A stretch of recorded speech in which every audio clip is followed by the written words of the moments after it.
नमस्कार, शंखनाद न्यूज चॅनलच्या बातमीपत्रात आपल्या सगळ्यांचं स्वागत आहे। सुरुवातीला पाहणार आहोत मुख्य बातम्या।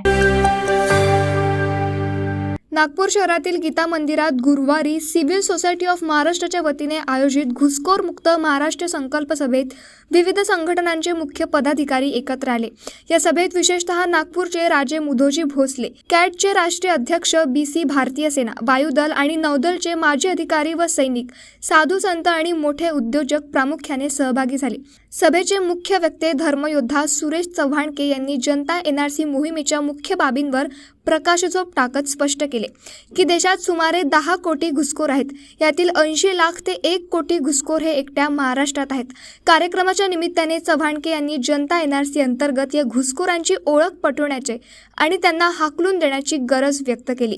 पुढे बोलताना सुरेश चव्हाणके यांनी उपस्थित जनसमुदायाला घुसखोरांमुळे राज्याच्या सामाजिक, आर्थिक आणि सांस्कृतिक सुरक्षेला निर्माण झालेल्या धोक्यांची माहिती दिली। या माहितीमुळे एक सशक्त लोक आंदोलनाची आवश्यकता असून महाराष्ट्राला घुसखोर मुक्त राज्य करण्यासाठी संकल्प करण्याचे आवाहन त्यांनी केले। आजच्या या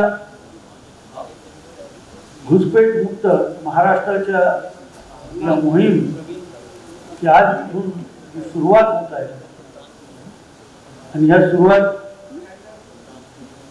करण्यासाठी आपण सगळे आज या इथं उपस्थित झालेलो आहोत। आपल्याला सगळ्यांना आजची परिस्थिती आपल्या सगळ्यांना माहिती आहे आणि किती प्रमाणात घुसपेठी आमच्या महाराष्ट्रात येतच आहेत।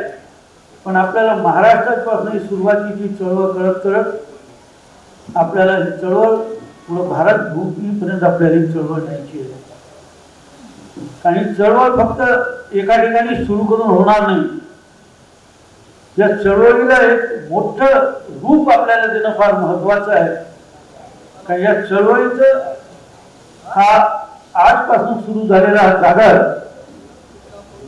हा एवढा मोठ्या प्रमाणात झाला पाहिजे की याची गूंज ही महाराष्ट्रात नाही पण महाराष्ट्राच्या बाहेर सुद्धा याची गूंज गेली पाहिजे।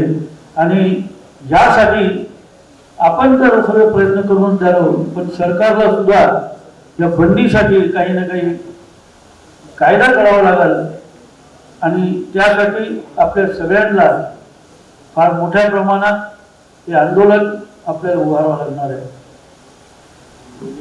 नागपूरमधनं आपल्याला इतिहासाची जर कल्पना असेल, या काही अनावधानाने जे इतिहासापर्यंत पोहोचू शकले नसतील, मी सांगू इच्छितो की नागपूर हे संपूर्ण याचं मध्य आहे। पण छत्रपती शिवाजी महाराज नंतर इथून राजे रघुजी महाराजांनी जे दक्षिण विजयचं जे मोठं कार्य केलं, ओरिसा, बिहार, बंगाल, UP, MP, छत्तीसगड आणि हा गोंडवाना या पुऱ्या प्रभाव प्रांताला मुक्त केलं। ते राजे रघुजी महाराजांनी शिवाजी महाराजांनंतर एक मोठं काम दक्षिण दिग्विजयाचं केलेलं आहे।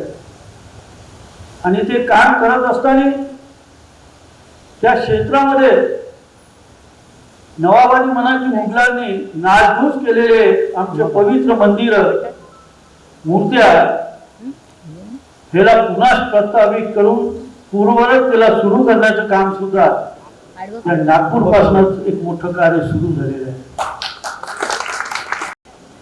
खरं तर हे कार्य खूप पहिलेपासून व्हायला पाहिजे होतं, पण कुठं काय मला असं वाटतं की जिथपर्यंत आमच्यावर अन्याय होत नाही तिथं आम्ही जागच होत नाही।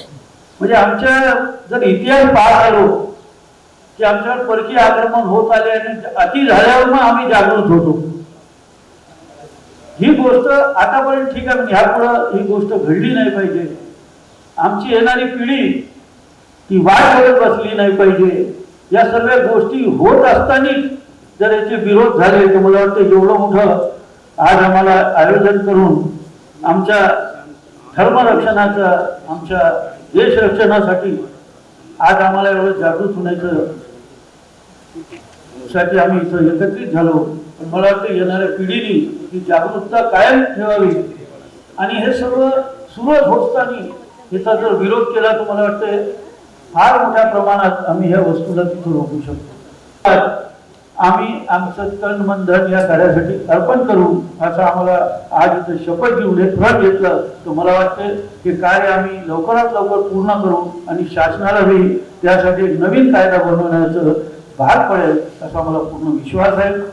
या आयोजन आपण जे केलं, ज्याला मला माझा आणि माझ्या भोसले राज्याच्या वतीने संपूर्ण पाठिंबा आहे आणि मी विश्वास देतो की ह्याच्यासाठी मी नागपूरमध्येच नाही पण आजूबाजूच्या विदर्भ परिसरामध्ये मी जिथेही जाईल, मी ह्या घुसपेट्यांसाठी तिथं जे बी माझे लोक असतील जे असतील त्यांच्यावर मी चर्चा करून त्या लोकांना जागृत करून हे आंदोलन जेवढे जास्ती आपल्याला करता येईल ते संपूर्ण करण्याचं मी आपल्याला सगळ्या सामाजिक, धार्मिक, सांस्कृतिक संघटना होत्या की महाराष्ट्रात घुसबैठी मुक्त म्हणजे घुसखोर मुक्त करण्याचं जे अभियान आहे त्या अभियानामध्ये मोठ्या प्रमाणामध्ये सगळ्यांनी सहभागिता करायची, जनजागरण करायचं, त्याच्यानंतर रचना लावायची, नंतर अपील करायची, महाराष्ट्र सोडण्याची, नाही सोडला तर सर्च, डिटेक्ट आणि डिपोर्ट अशा 6 फेजेसमध्ये या आंदोलनाला घेऊन जायचं. याची तारीख अधिकृतपणे लवकरच घोषित केल्या जाईल. आजच्या कार्यक्रमामध्ये ह्या सगळ्या संघटनेबरोबर पूर्व सैनिक मोठ्या प्रमाणात होते. या सगळ्यांच्या बरोबर आज हे ठरलं की या आंदोलनात सगळ्यांनी सहभागी व्हावं. तर महाराष्ट्र हा घुसखोर मुक्त करायचा असेल, विदेशी नागरिकांना बाहेर काढायचा असेल तर 9209 204 204 म्हणजे 9209 204 204 या नंबरवर सगळ्यांनी मिस कॉल करावा आणि या आंदोलनाचं समर्थन करावं अशी अपील करतो.